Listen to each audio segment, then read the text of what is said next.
Maltrato a adultos mayores. Se le puede definir como un acto único o repetido que causa daño o sufrimiento a una persona de edad o la falta de medidas apropiadas para evitarlo, que se produce en una relación basada en la confianza. Puede adoptar diversas formas, como el maltrato físico, psíquico, emocional o sexual, y el abuso de confianza en cuestiones económicas. También puede ser el resultado de la negligencia, sea esta intencional o no. En muchas partes del mundo, el maltrato de los ancianos pasa casi inadvertido. Hasta hace poco, este grave problema social se ocultaba a la vista del público y se consideraba como un asunto esencialmente privado. Incluso hoy en día, el maltrato de los ancianos sigue siendo un tema tabú. Con una población mundial de ancianos de 60 años en adelante, que está previsto que se triplifique en 672 millones en 2005 a casi 1.900 millones en 2050, aumenta la preocupación por el maltrato de estas personas.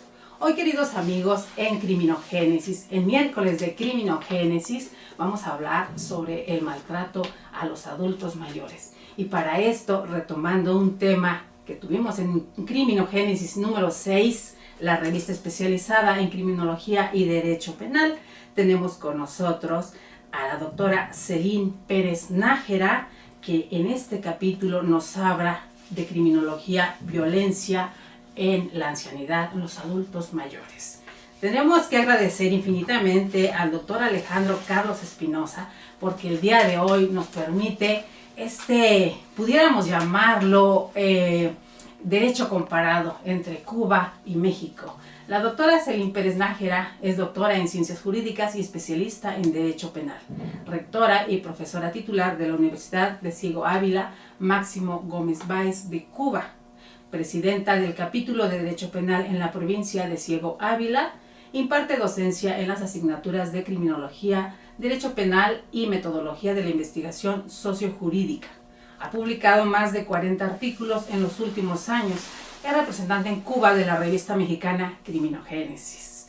Es miembro del claustro de las maestrías de Criminología, Contabilidad Gerencial, Dirección, Derecho Penal y Ciencias Forenses, así como el doctorado en Ciencias Jurídicas. Es evaluadora experta de la Junta de Acreditación Nacional de Cuba, ha participado en numerosos eventos nacionales e internacionales y, por supuesto, ha obtenido diversos reconocimientos nacionales y también internacionales. Nosotros hoy en INADEC, el Instituto Nacional de Desarrollo Jurídico, tenemos el honor y el placer de recibir desde Cuba, en México, de la mano de Criminogénesis, y gracias a Criminogénesis, al doctor Alejandro Carlos Espinosa, a la doctora Celín Pérez Nájera. Gracias, doctora Alejandro Carlos Espinosa. Gracias y bienvenida, doctora Celín. Muchas gracias por invitarnos. Tema muy difícil, tema muy complicado y tema bastante olvidado, pudiéramos decir, el tema de la violencia en los adultos mayores. Y le digo porque, fiera que siempre tratando de hacer la tarea, yo estaba buscando un poco en internet, como siempre, y nos damos cuenta que en México no hay tanta legislación al respecto, doctor. Eso me impacta porque es un tema muy preocupante, tomando en cuenta que vamos para allá, vamos todos para allá. No, pues sin duda yo creo que es un reto de política pública en México. Y bueno, qué mejor que tener con nosotros a mi querida amiga Celín Pérez Nájera, experta e investigadora en el tema, gran desarrolladora de esta línea de investigación en Cuba y de Cuba para el mundo, yo lo diría así. Creo que la oportunidad de tener aquí a nuestra representante en ese país de la investigación jurídico penal y criminológica, pues es un lujo, y apreciamos muchísimo tu estancia aquí, Celín, y ojalá podamos abrevar de los conocimientos que seguramente nos vas a dar muy puntuales del tema de la violencia en los adultos mayores, como bien se anunció, pero bueno, que inició con un proyecto de violencia en la ancianidad. Así mismo, amigo. Agradecer la invitación a este encuentro y, por supuesto, el agradecimiento a Criminogénesis, que fue la esencia, la base fundadora que nos ha motivado a continuar indagando sobre el tema. Cuando en Cuba nos hablábamos de la violencia en la ancianidad y nos proyectábamos qué problema tenía la victimización de los adultos mayores, veíamos que la gran preocupación es el envejecimiento poblacional al cual estamos avecinados. Hoy Cuba tiene un 18% de su población que arriba a más de 60 años de edad, pero se pronostica que en el 2025 pueda ser el segundo país más envejecido de América Latina. Teniendo estos indicadores presentes, por supuesto que hay que entonces organizar un sistema multifactorial que permita la calidad de vida del adulto mayor. Y cuando analizábamos entonces calidad de vida y cuáles son las incidencias que nos pudieran estar afectando, veíamos el fenómeno de la violencia. Y se habla mucho de los grupos de riesgo victimales, como conocemos, y se habla de la protección a la mujer, a la protección de los niños, a la protección de los discapacitados que se inserta entre los grupos de riesgo victimales, pero hemos dejado un poco abandonados a los adultos mayores. Y teniendo en cuenta esta estructura de envejecimiento a que estamos sometidos en Cuba, pero que también México no queda ajena de ella, pues vamos a potenciar el desarrollo y la investigación. ¿Cómo hacerlo? ¿Cuál es el reto? ¿Cómo estudiar un fenómeno y cómo estructurarlo de una manera diferente y que pudiera ser entendido por los estudiosos, pero también por estos propios sujetos a los cuales estamos nosotros intencionando su investigación? Bueno, pues consideramos entonces que la violencia, como fenómeno sociocultural e histórico, que así lo concebimos, tenía que ser estructurada por contextos. Y veíamos tres contextos esenciales: el contexto social, el contexto comunitario y el contexto intrafamiliar.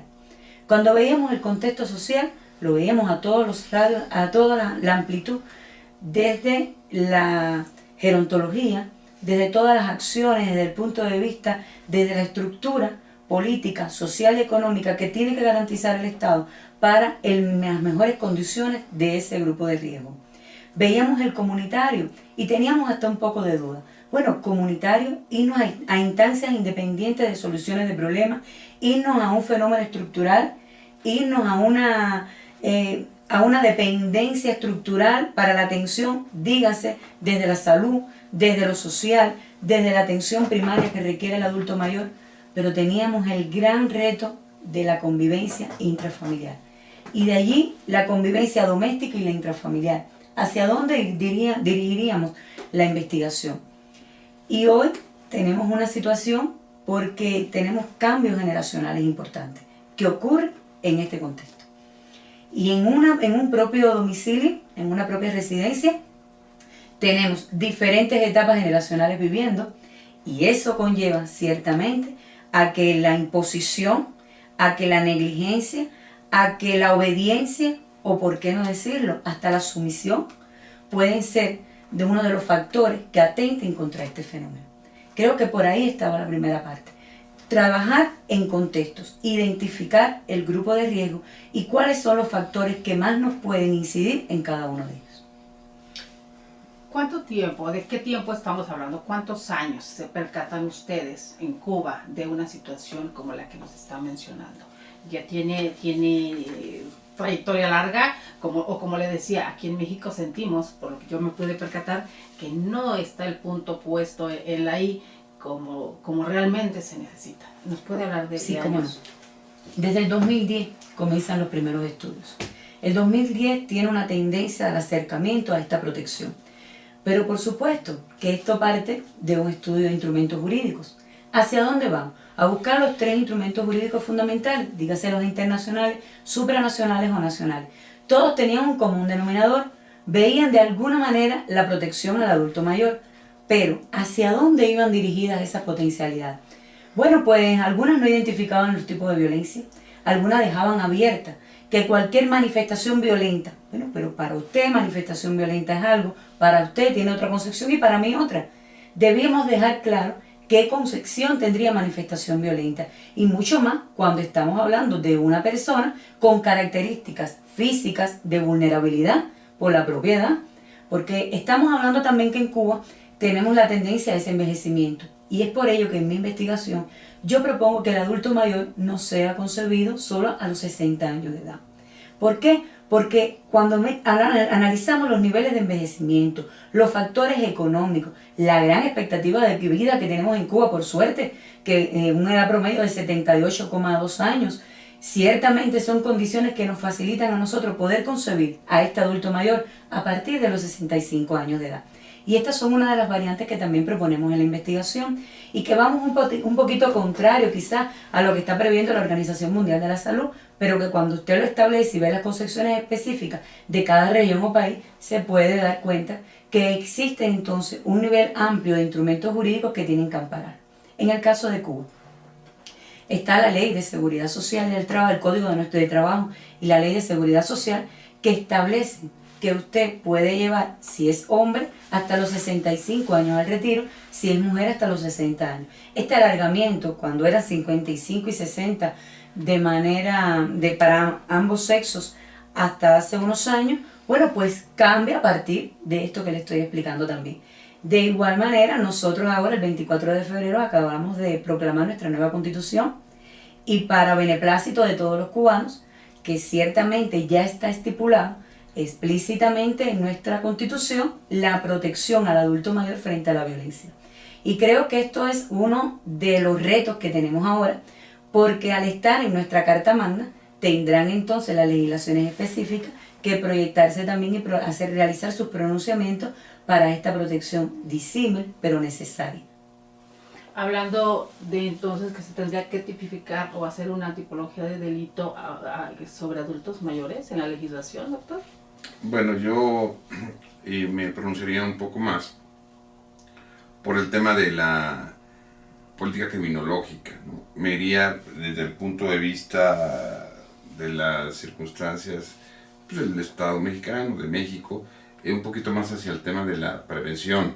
Okay. Creo que hay que generar una cultura de respeto hacia el adulto mayor, dejarlo de cosificar, porque esto es una cuestión que triste y lamentablemente está ocurriendo, y bueno, concientizarnos todos que pues, es un ciclo de vida y que todos vamos a ser adultos mayores, ¿no?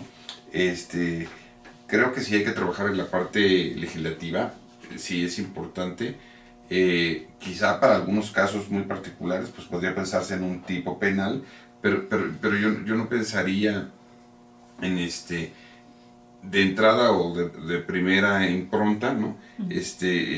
Considerar como el derecho penal como el mecanismo para solucionar el tema de la violencia contra los adultos mayores, sino quizá también apostarle al tema de la prevención desde el punto de vista integral, ¿no?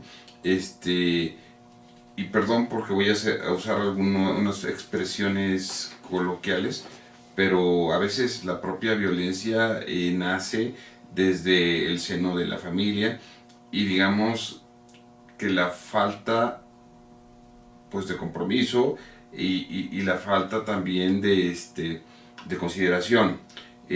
¿Cuántas veces no hemos escuchado te toca a mi papá, te toca a mi mamá, ¿no? O sea, como si eso fuese una carga o si fuese una tarea que... La clasificación que nos... Sí. Entonces, creo que sí debemos entenderlo, porque bueno, también hay que decirlo, o sea, tampoco hay una laguna absoluta normativa, ¿no? Claro. En el caso de México, pues bueno, la obligación de proporcionar los alimentos, hablando por ejemplo del derecho civil, ¿no? Uh-huh. Es de los padres hacia los hijos, pero bueno, también llegado el momento es una responsabilidad de los hijos respecto de los padres. El problema es que cuando el adulto mayor llega a ciertas condiciones, pues se vuelve como otra vez, creo yo, como un niño, ¿no? De esto es dependiente, se vuelve miedoso, se vuelve quizá con pocas capacidades, por ejemplo, para acudir a un tribunal, o sea, pierde, perdón por la expresión, los arrestos, ¿no? Pierde esa fuerza, ese carácter que se requiere y bueno, muchas veces ese estado de vulnerabilidad pues lo convierte en una presa fácil para que esté en riesgo no solamente su condición personal, sino también su patrimonio o quizá también algunas cuestiones jurídicas que le asisten al 100%. Entonces, quizá valdría la pena que los organismos no jurisdiccionales de derechos humanos en México voltearan a ver este sector de la población vulnerable sobre el cual, perdón, pero no se está haciendo nada. Yo comparto su criterio totalmente. Creo que aquí tendríamos dos dos exposiciones. Lo primero, que el envejecimiento es una etapa de la vida, y si no lo vemos así, y ojalá podamos llegar a ella, ciertamente debemos concebirla de esa manera. Y hay que prepararse para esa etapa de la vida. Como mismo nos preparamos cuando estamos esperando un bebé. Cuando usted espera un bebé en la casa, tiene un sistema de atención y de preparación. Bueno, para la etapa del envejecimiento también usted tiene que prepararse, porque es un mecanismo que tiene que llegar en un momento y usted tiene que tener sus alianzas.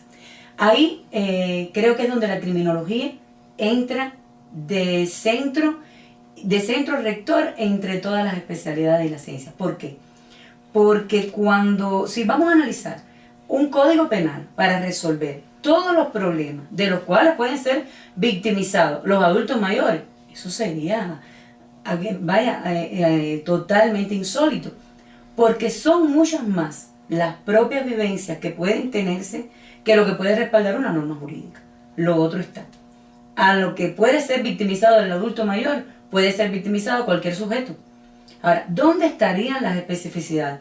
Quizás a la hora de un agravante para el acusado, cuando estamos ante una persona adulta mayor, también en las condiciones que sucede. Yo creo que nuestra ley, nuestro código penal no puede ser la solución al problema que hoy estamos enfrentando. No puede ser. Porque además, tener otra norma jurídica que respalde cualquier tipo de violencia, con el respeto que yo creo que lo que haría es incrementar otra ley simbólica, por decirlo de alguna manera, a la que tanto tenemos y no siempre se utiliza de la mejor forma. Así que yo creo que los mecanismos que están establecidos, como usted dice, doctor, desde el campo de la prevención, desde la integración multifacética, desde el análisis puntual y real de cada uno de los casos y en cada uno de los lugares, es lo que nos pudiera llevar a resolver esta problemática que nos afecta. Mencionábamos antes de entrar al aire, antes de entrar a cámara, sobre la situación que prevalece, hablemos de México. Visualizamos el DIF, que es el sistema, es el desarrollo integral de la familia, que se supone que tendría que cuidar a la familia completa.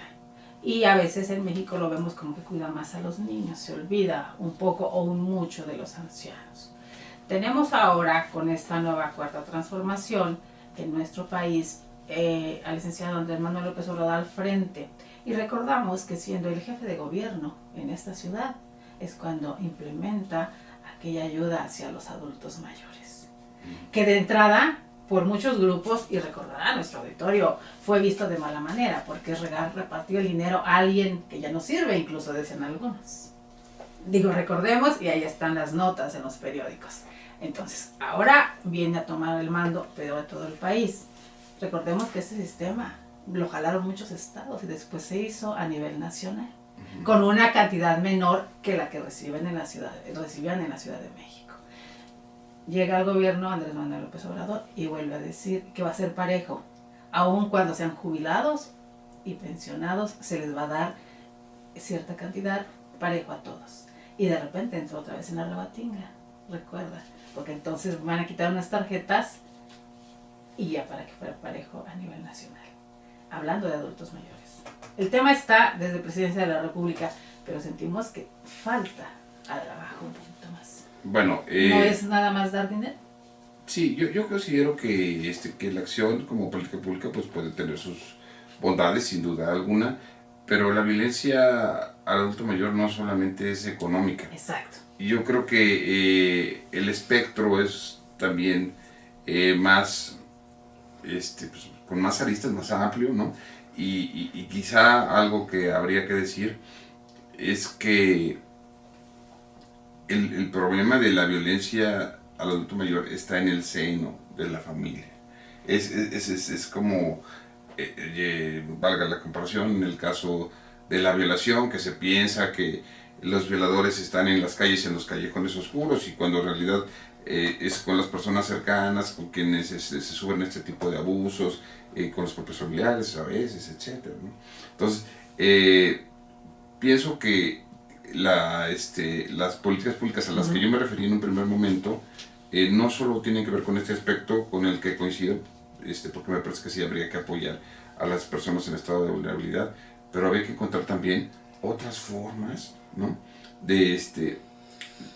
digamos que de resguardar, ¿no? A través quizá lo decía yo hace un momento, de los organismos no jurisdiccionales de derechos humanos, de las organizaciones de la sociedad civil también, y bueno, incluso así como decimos juzgar con perspectiva de género, bueno, también juzgar con perspectiva de respeto y protección al adulto mayor. O sea, ¿quién vigila, quién controla, quién representa a esos adultos en estado de vulnerabilidad? No digo que siempre, hay quien tiene mucha conciencia al respecto, pero hasta en una misma familia encontramos al hermano o al familiar que responde por todas las necesidades que tiene la persona, pero y los demás a veces como que hacemos mutis o hacen mutis, ¿no? Respecto de esta obligación. Entonces, ¿cómo podríamos materializar esa obligación, por ejemplo, que dice el Código Civil, de que esta obligación de proporcionar los alimentos, entendiendo por alimentos la casa, la comida, el sustento, la recreación, esto es el totum absolutum del bienestar del dependiente, ¿no? Que así como se tiene para los hijos, se tenga para los adultos mayores. Esto es encontrar mecanismos, encontrar andamiajes jurídicos, pero pues por los responsables de hacer estas tareas, porque a veces me pareciera que hemos considerado como sutilezas de violación a los derechos humanos este tipo de cosas cuando son fundamentales, ¿no? Le quería referir sobre el tema. Por ejemplo, en Cuba tenemos el Programa Nacional de Atención al Adulto Mayor, que lo dirige explícitamente el Ministerio de Salud Pública. Este programa tiene todas las aristas para la protección y la mejor calidad de vida que se está buscando en él. Tenemos también las cátedras del adulto mayor. Estas cátedras, ¿dónde se desarrollan? En las universidades. Porque hablamos aquí del adulto mayor vulnerable, el adulto mayor que está en un estado de envejecimiento, que está en una etapa de la vida, pero tenemos adultos mayores muy activos. Tenemos adultos mayores con muchos deseos de todavía tener un proyecto de vida a los 70 años y que pueden desarrollar acciones a los 70 años y que van a la universidad y que se gradúan en la cátedra del adulto mayor y hacemos su graduación en la universidad. Además, muy contentos. Nosotros acabamos de culminar ahora 173 graduados en el mes de enero y la felicidad que tenían en su etapa. Y teníamos una adulta mayor de 89 años que transitó por el curso. Y yo creo que esos son ejemplos positivos, que se sientan útiles, que sean favorecidos. Y por ahí podemos desarrollar acciones que también no consideren esto como la última etapa, porque si también estamos hablando de las manifestaciones de violencia y le cerramos todos los espacios estructurales que puedan existir, ¿qué dejamos para esa etapa? Sí, yo coincido con la doctora Celín Pérez Nájera, me parece que es muy precisa en el comentario, porque pues bueno, tampoco podemos generalizar y pensar que todas las personas adultos mayores están en estado de vulnerabilidad, etc. ¿no? Claro. Yo creo que hay personas que se dedican a viajar y hay personas que se dedican a sus negocios y hay personas que están proactivas todo el tiempo y todo el tiempo están creciendo, creando y se mueren creando, ¿no? De hecho, yo podría poner en este ejemplo penal, ¿no? Dos grandes académicos mexicanos, ¿no? Pensar en don Raúl Carrancay Rivas y pues por ejemplo en el doctor Ricardo Franco Guzmán, en el general Mario Guillermo Fromo, 3 hombres, por ejemplo, y muchos más, o sea, no quisiera. El almirante Renato. El almirante Renato de Jesús sí. Bermúdez Flores, no sé, hombres que superan los 80 años y que son personas que todos los días, todas las mañanas están regalando conocimiento a las nuevas generaciones y con una capacidad de adaptación impresionante, ¿no? Ya quisiéramos muchos a veces tener pues ese garbo, esa entrega, ese compromiso, ¿no? Ese deseo de aportar, esa disciplina. Y bueno, pues coincido en ese contexto porque entonces pues también tenemos empresarios y tenemos en todos los sectores de la vida personas con estas características, ¿no? Sin embargo, pues sí hay ciertos segmentos y perdón, pero siempre coincide con 2 elementos, hablando criminológicamente, ¿no? Desde el punto de vista de la pobreza y desde el punto de vista de la ignorancia.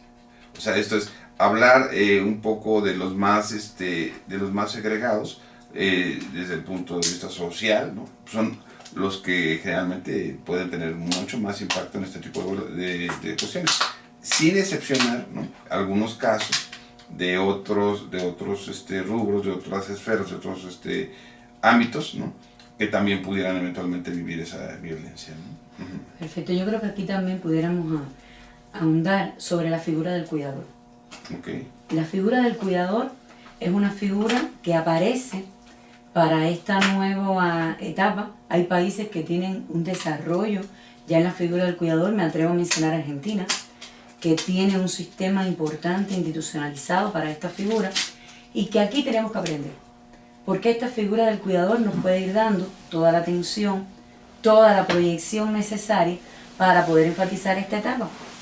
Esta figura del cuidador que ciertamente a veces no la vemos con toda la intención y que, como usted decía, estas personalidades que acaba de mencionar, están ellos todavía impulsando, desarrollando, pero es que este cuidador necesita de una preparación, tanto de una preparación para poder desarrollar su etapa, su acción, pero también económica, porque si el cuidador se dedica a la atención del adulto mayor y no puede llegar a la producción, bueno, ¿y cómo lo mantiene?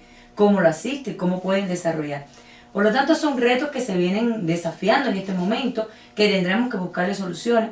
Está la ley de asistencia social, que por supuesto va siempre a respaldar a este sector poblacional para en ningún momento dejarlo desprotegido, pero que todavía tenemos que unirnos.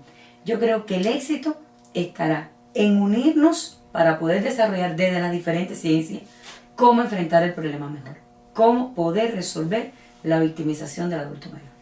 Hacia allá iba el comentario que yo hacía hace un momento a partir de el asistencialismo, le llaman algunos, esta aportación mensual que se les da a todos los adultos mayores. Hay una diferencia muy grande entre tener en la casa a papá o a mamá sabiendo que percibe algo mensualmente, uh-huh, que aporta a la familia, que aporta a los hijos, o que incluso con esa aportación puede pagar un asilo y decir me voy y con lo que me da a mí el gobierno, con eso pago mi estancia en tal o cual lado. Se pueden tomar decisiones. Claro. Está la otra parte donde si no tienes nada, entonces te conviertes en la carga de la que hablábamos y que muchos hemos visto cómo abandonan a sus padres en la calle, más cuando hay cuestiones de herencia y más de por medio. ¿En qué momento incluso los convierten en imputables o les inventan enfermedades para aprovecharse de sus bienes a cierta edad? Yo creo que era hacia ahí esa parte donde si el gobierno asumió en algún momento la responsabilidad de que tuvieran, en donde también la parte de la sociedad y la familia tenemos que asumir la responsabilidad que nos toca para darle una vida digna a los adultos mayores. Bueno, yo creo ahí que también algo en lo que hay que trabajar y que hay que construir y hay que fortalecer, rescatar los valores. Así es. La educación en valores, o sea, ese compromiso que es básico y fundamental, ese sentimiento de empatía, ¿no? Y sobre todo, pues bueno, ese distingo que haces me parece bien interesante, pero bien resbaloso, ¿no? Sí. Y voy a decir por qué. O sea, me parece que sí, hay quien pues bueno, de alguna manera resulta útil al gremio, ¿por qué? Porque es generador, porque es aportador, etcétera. Ajá. Pero también hay que decir que está aquel que fue formador, que fue constructor, que fue hacedor, ¿no?, del éxito de los otros y que no se agradece, ¿no? Exacto. Que se desdeña, ¿no? Y que finalmente, pues, a veces pudieras pensar que solamente requiere supervisión y a lo mejor hasta virtual o por teléfono, ¿no? Cuando las personas necesitan que las escuches, necesitan estar, digamos, pues que activas, ¿no? Que se les tome en cuenta la recreación.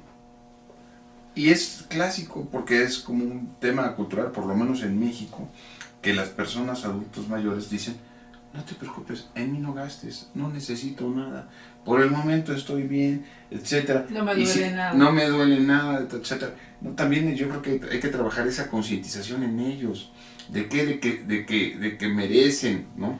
De que además es una cuestión que les corresponde por derecho. Esto es concientizar también al adulto de que se merece todas estas cuestiones y no y nadie se autovictimiza. y que nadie le está haciendo un favor. O sea, esto es una reciprocidad, yo pensaría, ¿no? No es que te esté haciendo un favor. Tú ya hiciste muchas cosas por mí, ahora me toca a mí hacer muchas por ti, ¿no? Y de esta forma, pues bueno, construir, por eso hablaba del rescate de los valores. Así es. Así lo vería yo. Así mismo esa autovictimización que también tenemos en algunos adultos mayores, que además consideran que en esta etapa ya no pueden aportar, ya no van a desarrollar nada, son el estorbo, al contrario, o quedan a cargo de las acciones de la casa. Si toda la actividad de la casa queda a su responsabilidad, dígase cocina, atención, limpieza y demás, porque todo el mundo va de trabajo. Y el otro fenómeno que podemos estar presentando es que las nuevas generaciones decidan retirarse hacia otro país y dejan al adulto mayor a cargo de quién, del Estado. Hablando de migraciones, porque en las caravanas migrantes no veíamos adultos mayores, veíamos jóvenes, niños. Pero lo dejaron detrás. Ese adulto mayor, esos padres quedaron detrás. Y de eso no se habla, de eso no se habla. Está la situación, que faltan marcos legales. Hablemos de México, Latinoamérica, Cuba. Faltan marcos legales entonces al respecto. Sí hace falta, ¿no? Yo creo que hace falta, pues primeramente, si me lo permites, y tú como investigadora lo sabes mejor que nadie, lo primero que haría falta es hacer un diagnóstico, ¿no? O sea, para saber de dónde voy a partir. O sea, sé que tengo un problema, porque ya lo visualizamos, porque brinca por acá un foco, otro foco. ¿Sí me explicó? Pero necesito ver cuál es el contexto. Y esta clasificación que tú has hecho me parece maravillosa, Celine, donde dices, bueno, pues habría que ver, no sé, como es en el campo, o en la ciudad, esta parte, porque son diferentes realidades. No es lo mismo una persona adulto mayor, en el campo que en la ciudad, por ejemplo, ¿no? Me parece que habría una diferencia muy significativa sobre la realidad social de uno y de otro, ¿no? Entonces, el programa o el plan o la política que aplicaría yo para prevención respecto de una persona que vive en el campo, pues tendría que ser una diferente a la que vive en la ciudad, ¿no? Y ahora también identificar bien en qué rangos o en qué estratos sociales se potencializa, ¿no? esa violencia y bajo qué patrones, porque entiendo que no será estrictamente la misma violencia para todos en lo general, ¿no? No sé. Claro, nosotros aplicamos para validar la investigación una estrategia para reducir la victimización de adultos mayores en el municipio de Ciego de Ávila, un contexto específico. Y allí podemos nosotros llevar a cabo el modelo de aplicación de esta actividad. Esta estrategia que partió de un diagnóstico para poder ver cuál era la realidad que teníamos. Bueno, pues partió de una proyección donde ciertamente ellos no identifican que son victimizados. Claro. El adulto mayor no se identifica como que está siendo agredido sus derechos, como que está siendo violentado en alguna manera, porque es que solamente todavía continuamos con el precepto, que violencia es el golpe, es el empleo de la fuerza, es mucho más, como siempre decimos, hasta el propio silencio, que en oportunidades, hasta de una manera subjetiva lo desarrollamos cualquiera en un momento dado, y usted está violentando a esa persona en el derecho al ejercicio de la palabra. Entonces, por ahí partió, este modelo lo pudimos aplicar, creo que más o menos sobre 1 año y 6 meses pudo desarrollarse la estrategia. Además me comprometo que la próxima publicación para Criminogénesis va a ser de la validación de la estrategia con los resultados, para que puedan tenerlos ahí al tanto. Estaría excelente tener resultados y tener estadísticas. Hablando de estadísticas y datos duros que, bueno, en periodismo dicen que es lo que solventa y lo que cimenta todo lo que hacemos, ¿no? Nos dicen al principio lo que yo les leía, los datos que nos mencionan de los millones de ancianos, los dan en la Declaración de Toronto para la prevención global del maltrato de las personas mayores. Pero aquí también nos manejan estadísticas donde cuestiones de género en adultos mayores. La violencia hacia los adultos mayores es mucho mayor hacia mujeres que hacia hombres. Dentro de sus investigaciones, ¿tiene algo contemplado al respecto? Sí, creo que nosotros cuando hicimos el grupo y buscamos las variables de comparación, pues se pudo analizar que el grupo más victimizado son las mujeres y que el más victimizador son los nietos. Okay. Claro. Son los nietos. Ahí podemos tener nosotros al tanto. Ahora, un nivel de estadística, por donde pudiera estar la violencia en un estado específico, en una provincia o en un país, creo que todavía no lo tenemos de esa manera diagnosticado. Porque nos falta reconocer el fenómeno. Hasta que no podamos reconocer el fenómeno y de igual manera tener entonces estrategias desde la base que puedan mirar estos números, que puedan desarrollarse para poder trabajar con esa estadística que usted hace referencia, estaríamos hablando de un aproximado. Y el aproximado nunca es la realidad. Hablando de aproximados, hablando de nuestro país y tomando en consideración que las estadísticas nos hablan de hogares monoparentales donde la mujer es la jefa de familia y esta mujer es mujer abandonada, dejada con hijos y demás, y que tiene que trabajar y regularmente deja a los hijos al cuidado de la madre porque se va formando un matriarcado y no es que se quiera, se obliga a eso en nuestro país. La abuela tiene que hacerse cargo de los nietos para poder sobrevivir, porque no se puede, y lo vimos hace poquito cuando sucedió de lo de las guarderías, ¿no? Que los abuelos se encarguen y entonces se le pague a los abuelos por el trabajo que están realizando. ¿Algo como esto ocurre en su país? A ver, yo creo que eso es una realidad social de cualquier país. Hoy todavía consideramos que la carga está en nombre de los padres y no propiamente, y cuando está conformando la familia, la responsabilidad es suya, no de sus padres. Ahora, nosotros hay una figura importante y es el abuelo.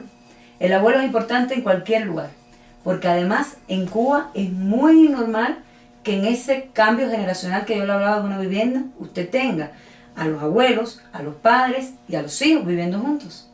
Entonces, eso es muy normal en Cuba que ocurra. Y al ocurrir de esa manera, pues este joven, este padre, tiene otro desarrollo que puede ser de superación, de proyección a otro país, desarrollo de intercambio académico, o como hacemos ahora, misiones internacionalistas que se encuentran en diferentes países y se van por un periodo de 2 años y quedan esos niños a cargo de sus abuelos. Es por eso la importancia de la figura del abuelo. Allá le llamamos la teoría de la abuelidad, para poderle dar todo el reconocimiento legal que presenta.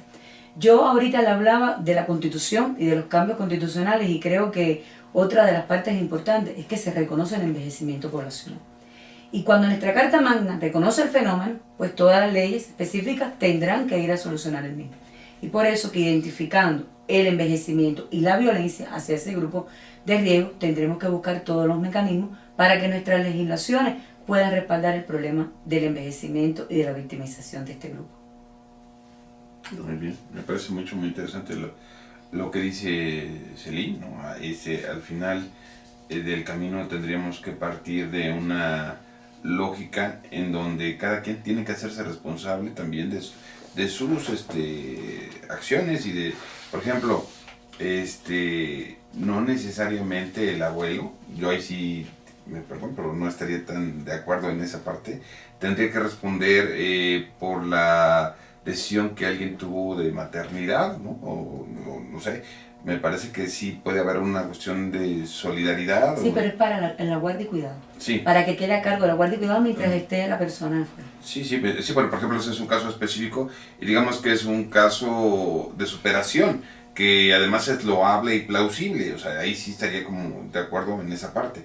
Pero ¿qué pasa cuando, por ejemplo, alguien tiene un hijo y se desentiende de ese hijo y le deja la responsabilidad al padre o al abuelo sobre pretexto de que yo tengo que estudiar o de que yo tengo que trabajar, etc.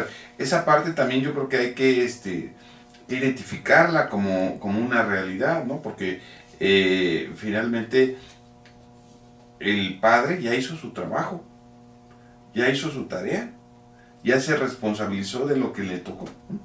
Y me imagino que también pues, se darán algunos otros escenarios donde también hay quien se resista a responder frente a estas responsabilidades de los... Es muy normal en Cuba que la crianza sea compartida de padres y abuelos.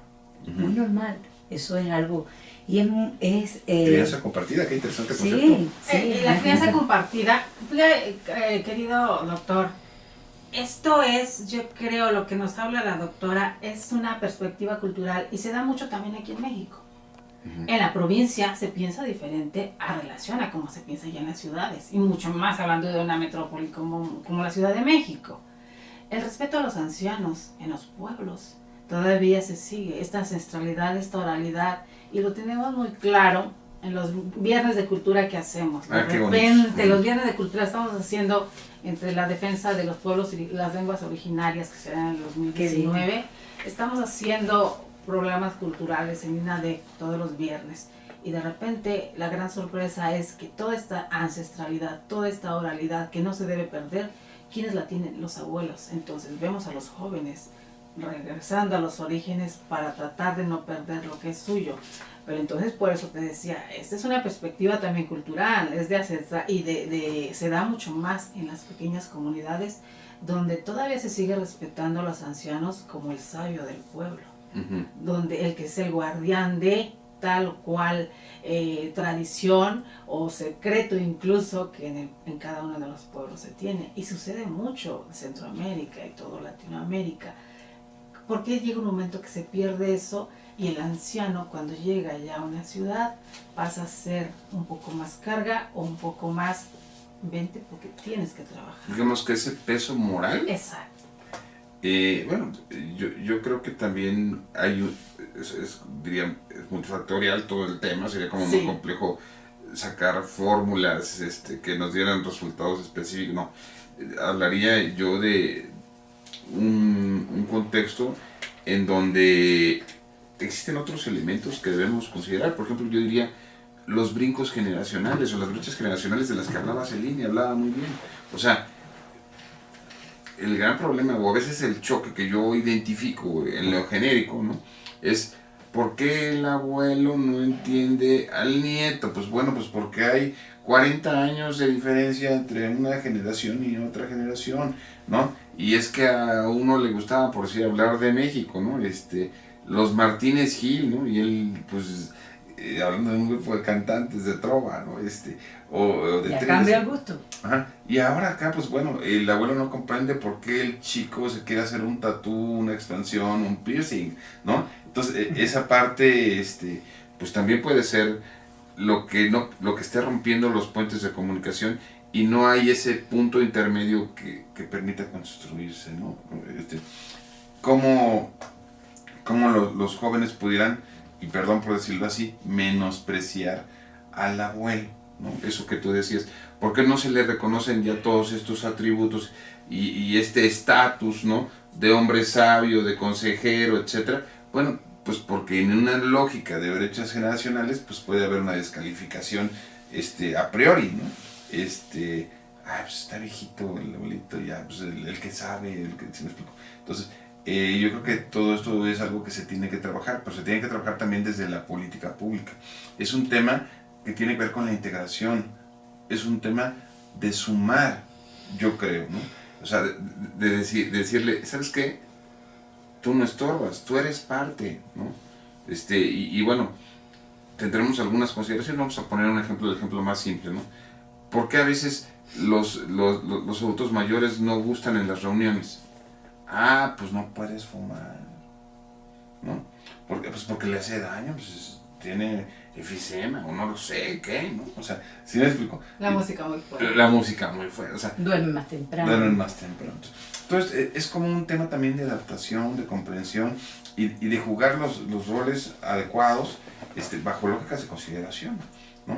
Yo creo que sí es una gran parte normativa, y lo suscribo, sí es una gran parte de política pública, pero también es una parte muy significativa de consideración, digamos un tema endógeno, ¿no? Donde la persona debe tomar conciencia de lo que vale y del respeto que merece la persona adulto mayor, ¿no? Cuando comencemos a darnos cuenta de que ellos son precisamente la base moral que nos da sustento. Ahorita usted lo decía, y hablaba de los valores, y yo creo que aquí está el respeto, porque ciertamente puede ser que la música no nos guste, la misma que escucha el nieto a la que escucha el abuelo, pero cuando ocurre esta transición, si está basada en la comunicación y el respeto, es otra la actitud. Es por eso que me atrevo, y no es algo que he podido demostrar, pero me atrevo a que sería importante que en los sistemas educacionales, desde las primeras instancias, se comiencen a dar, no asignaturas, no creo que el problema son asignaturas, sino pinceladas, optativas para los estudiantes, haciéndolos entender quién es el adulto mayor que tenemos en casa, quién es el abuelo, quién es ese abuelo que tenemos en casa, pero además que si la vida lo permite llegarán allá.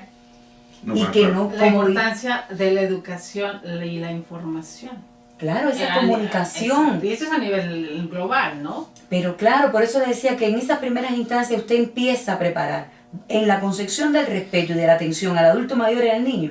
Y puede ser que a usted no le guste la misma música que al abuelo, pero usted no llega a la falta de respeto, usted no llega a la violencia, usted no lleva a discriminarlo por eso. O termina gustándole la música de los No, abuelos. pero Digo, claro. yo fui criada más con mi abuelita que con mi mamá, entonces uno se acostumbra a una Hasta hábitos alimenticios uno los adopta Sí. con mucha mayor facilidad de los abuelos que a veces de los propios padres, así. ¿Hasta dónde influye el cliché este de ya eduqué a mis hijos, a mis nietos es para consentirlos? ¿Hasta dónde influye que ya a cierta edad la melancolía, la nostalgia, el cariño aumenta y la ternura hacia los niños? Entonces pareciera que también eso influye Todavía y se abuela no utiliza. soy. No le puedo decir cómo va ese desarrollo. Todavía no soy abuela, pero creo que también lleva la experiencia. Eso del que el mayor consentimiento lleva la experiencia. Porque a veces cuando somos padres vamos formando y usted hay cosas que no sabe ni cómo las hace en la educación. Usted lo que quiere es lo mejor para sus hijos y considera que ese criterio es el mejor. Después la vida demuestra si era el mejor o no. Pero creo que ya la etapa del abuelo usted tiene la experiencia de haber sido padre y quisiera que sus hijos no se equivoquen con lo que a usted le pasó. Eso es en una familia organizada, estructural, Claro. que no siempre es lo que nos ocurre. Desgraciadamente, no es siempre ese el tipo de familia que tenemos. Y también tenemos que pensar que ese adulto mayor puede vivir en un contexto, como usted decía al principio, que lo desfavorece en todos los sentidos. Es por eso que yo creo que este fenómeno hay que verlo también desde los mecanismos de agencias informales y formales. Y ahí nos detenemos. Ahí tenemos que verlo también. Esto no puede ser solo una campaña, no puede ser solo una alerta, sino si usted no lo ve como una implementación de las agencias formales e informales, no podríamos hacer un desarrollo paulatino de este problema. Yo creo que Celine tiene mucha razón en el planteamiento que hace, a partir de que, bueno, la familia ya es un nuevo paradigma. O sea, la familia tiene una nueva construcción. Este tradicional y deseable, porque la verdad es deseable, modelo del papá, la mamá, los hijitos, el abuelito y el perro, o sea, como que ya no es tan siempre igual. O sea, finalmente ahora, particularmente en sociedades como pues, la sociedad mexicana, ¿no? Particularmente en la metrópoli, aquella película que escandalizó en 1950 aproximadamente, no recuerdo el año exacto, que se llamó Los tuyos, los míos y los nuestros. Ajá. Esto es una idea de que se veía como muy inviable, muy imposible. Hoy es realidad, ¿no? Que haya una segunda o que haya una tercera vuelta, ¿no? Una tercera oportunidad. Entonces, esto va a complicar un poco, por ejemplo, los procesos de los envejecimientos. O sea, ¿cuántas veces, y perdón por decirlo de esta manera, el hombre o la mujer quedan solos? O sea, solos, ¿por qué? Porque no hay esa estructura, no hay ese andamiaje detrás frente a estas variables que se están presentando. Y no quisiera yo meterme a la hondura, pero bueno, pues lo diré simplemente de paso, ¿no? Entre otro tipo de relaciones en donde también pues van a ser viejos. ¿Y qué va a pasar en ese contexto, ¿no? ¿Y qué va a pasar? Porque precisamente habla de desarrollar estructuras. ¿Quién debiera, desde la política pública, desde quien implementan leyes, debieran desarrollar esas estructuras necesarias, hablando de todos los servicios de sanitarios y demás que necesitan los adultos? Son mayores? encargos estatales. El Estado tiene que darle encargo a las instituciones para poder resolver esta problemática. Mire, obviaba en un momento los mecanismos para denunciar. ¿Cuáles son? Hoy cuando puedan estar revisando la entrevista, un adulto mayor puede darse cuenta y decir, yo estoy siendo victimizado y no lo sabía. ¿Dónde voy a acudir? ¿Hacia dónde voy a dirigirme para solucionar mi problema? ¿Podré denunciar a mi hijo? Sí, claro, y además, Y lo conocen. Por eso es que le digo que la comunicación, la socialización y el respaldo es lo que puede llevar. porque mientras más cultura usted pueda tener de un fenómeno, mientras más dominio e información usted pueda tener de algo, pues por supuesto va a tener mayores soluciones o vías para solucionar. ¿Y hasta dónde estos mecanismos se conocen? ¿Y hasta dónde se conocen? Porque precisamente hablando sobre esto, en el 2012 la OMS atrae la atención internacional sobre este tema y manda y marca como tipos de abuso. Voy a dar los y ya usted, si nos hace favor, nos dice de qué se trata cada uno después. Maltratos hacia el adulto mayor, el físico, psicológico, emocional, financiero, sexual, la negligencia, el abandono, abuso de derechos, autonegligencia, lo que hablaba hace un ratito de que no necesito nada, el autodescuido, el maltrato institucional. ¿Cuáles son los que la mayoría no conoce o no asume como maltrato? Claro, yo creo que estas son manifestaciones de la violencia. Y como manifestaciones de la violencia, nosotros en la investigación la estructuramos de diferentes tipos. Desde los contextos, que ya se lo comunicaba ahorita, social, comunitario, intrafamiliar, desde los grupos de riesgos victimales, teniéndote como más importantizado en este estudio al adulto mayor, tenemos como los sujetos más victimizados, que le adelantaba ahorita, que eran las mujeres, como la edad en el entorno del adulto mayor que es más victimizado, que ocurre entre los 70 y los 80 años, es la edad que la persona es más victimizada. Porque todavía con 65 años la persona está fuerte, está aportando al hogar, como hemos hablado, todavía se considera el patriarca de la familia, o por lo menos en la casa la dirige. Pero ya cuando entra un periodo de 75, 80 años, pues puede ser más vulnerable. Estas manifestaciones de la violencia que se dan a diario, creo que la que menos, y por suerte, es la física. Es el caso muy específico, puede ocurrir la violencia, la manifestación del abuso físico, por suerte. Pero es la que identificamos. Mientras no ocurra esta, usted no ha sido violentado. Entonces no estamos acordes. Porque hablábamos de tantas manifestaciones que pueden existir. La Organización Mundial de la Salud en varias oportunidades ha rectificado sus propios pronunciamientos. Porque son disímiles. Yo digo la violencia estructural. Yo la pongo de manifiesto, a cargo de quien se la dé. Y no es una forma también que son violentados. Las mismas instituciones, tenemos claros ejemplos aquí en las instituciones que llega un adulto mayor a hacer una denuncia o a hacer un reclamo o a ir a solicitar o preguntar por qué no llegó su pensión y son tratados de una manera miserable en muchas instituciones. Entonces, partiendo desde ahí, y ellos no se dan cuenta, es como el pan de cada día o los mismos servicios sanitarios, hablando de hospitales, ¿no? No, pues es que se le pasó, no le avisaron o no escuchó que lo llamaban, ya se le pasó su turno y venga otra vez. Todo ese tipo de abuso que ellos no lo consideran como violencia, y ni hablemos de cuestiones en adultos mayores indígenas. Ahí ya son otras, ya lo magnificamos a niveles terribles. Está una parte que yo siempre, y ahí voy de metiche, como siempre aquí en los programas, Ale, esta situación que vemos ahora, no sé si suceda en otros países, adultos mayores en las tiendas departamentales como cerillos, pero no perciben un sueldo, solamente las propinas.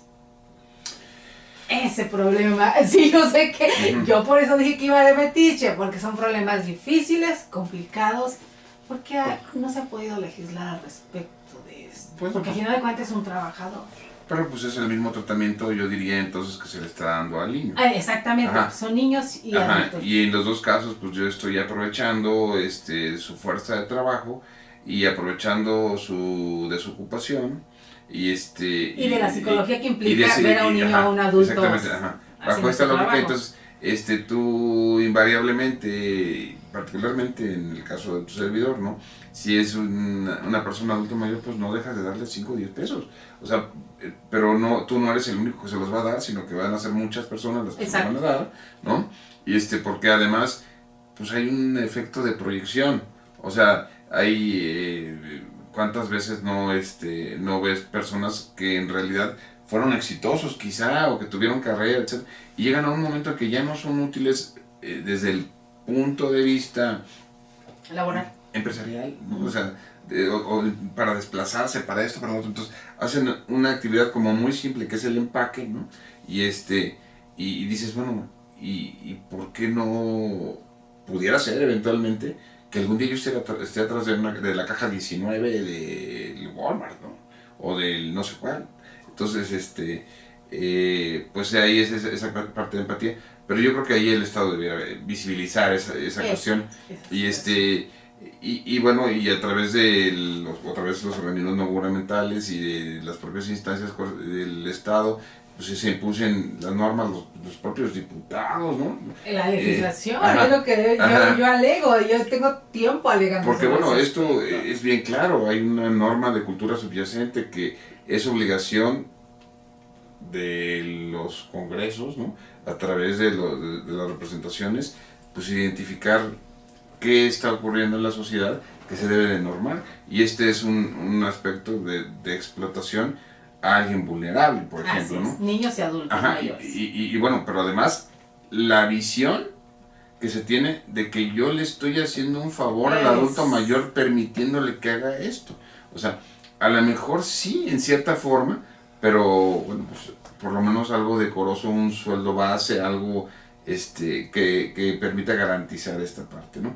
Ahora, también el tema es que como es algo que nunca se normó, pues tampoco se tiene claro de cuántas horas son del turno y de qué, o sea, cuáles son los procesos de selección, o sea, pues no hay nada, ¿no? O sea, porque un adulto mayor también dice cuántas horas parado se utilizan aquí, bueno, se utilizan y va la palabra, igual mal empleado, un barbarismo, discúlpenme, pero están parados, son los que llenan las bolsas en el súper.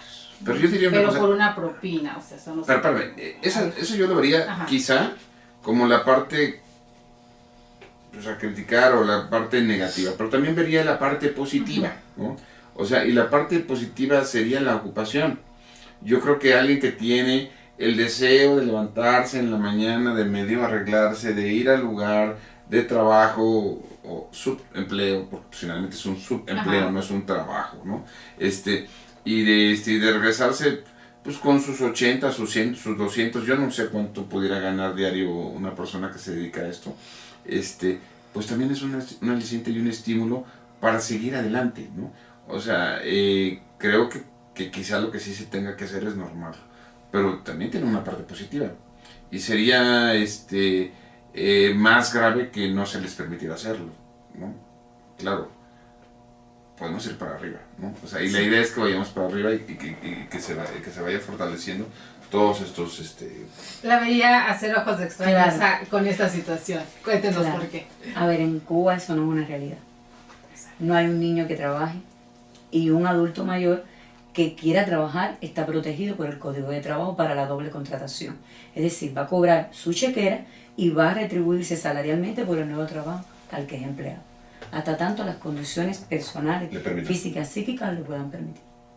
Aquí pareciera que si eres jubilado tienes que trabajar por debajo del agua y que no se enteren porque si no estás cometiendo un delito. Así se percibe así lo perciben algunos. No, sí se puede. No, sí sabemos que se puede, pero yo me refiero a cómo lo perciben ellos, porque a veces no tenemos toda la noción de nuestros derechos. ¿Cómo lo percibe el adulto? El adulto, así es. Como que sí lo puedo hacer, pero que no se enteren porque si no me pueden retirar mi cheque de pensión. Retornamos otra vez al tema de la desinformación, de la falta de conocimiento de nuestros derechos básicos y fundamentales, ¿no? Y del acceso a la justicia. Porque finalmente hay otro tema, pues que es un derecho humano, ¿no? Accesar a la justicia es un derecho humano, ¿no? Así mismo. Yo creo que, como les decía, en el Código de Trabajo está estipulado y este adulto mayor puede trabajar hasta en su misma plaza donde se jubiló. Y lo favorece, porque además vamos a ir a una fábrica. ¿Qué experiencia puede tener un mecánico de un equipo determinado, de una industria azucarera? Vamos a poner el ejemplo, de una industria azucarera que lleva 50 años laborando ahí y que le ha llegado a la etapa de su jubilación, sus 65 años. Y puede reincorporarse en el mismo puesto de trabajo cobrando su chequera por asistencia social más su salario. Su cheque por jubilación, diríamos aquí, por pensión, más el salario como si fuera recontratado nuevamente. Okay. Para entenderlo, porque van a estar, mira, de qué se trata, a veces la forma de hablar, no entendemos el mismo concepto. Es muy interesante. Y respecto a los niños no trabajan. Entonces es algo que nos lleva a un avance importante de política pública, ¿no? Así es, queridos amigos.